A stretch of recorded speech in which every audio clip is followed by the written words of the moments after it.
Chicken খেতে তো সবাই ভালোবাসে, কিন্তু এইভাবে গিলে মেটে রান্না করলে টেস্ট হয় অসাধারণ।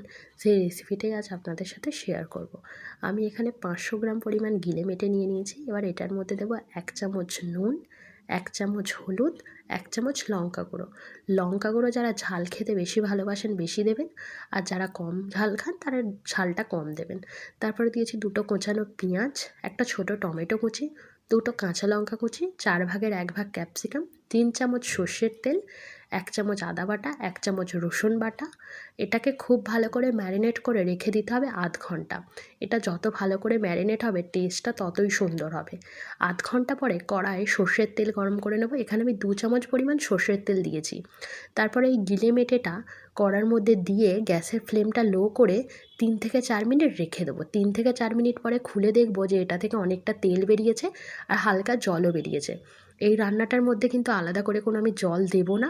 আর এখানে আমি চিনি দিয়েছিলাম অল্প করে, যেটা আমি ভিডিওতে নিতে পারিনি। আপনারা চাইলে স্বাদ মতো চিনিও দিতে পারেন। তারপরে এটা কষাতে থাকবো 15 থেকে 20 মিনিট। তারপরে এটা জল ছেড়ে দিলে এর মধ্যে দিয়ে দেবো ধনেপাতা কুচি। ধনেপাতা কুচি দিয়ে আরও 3 থেকে 4 মিনিট খুব ভালো করে কষিয়ে নেব।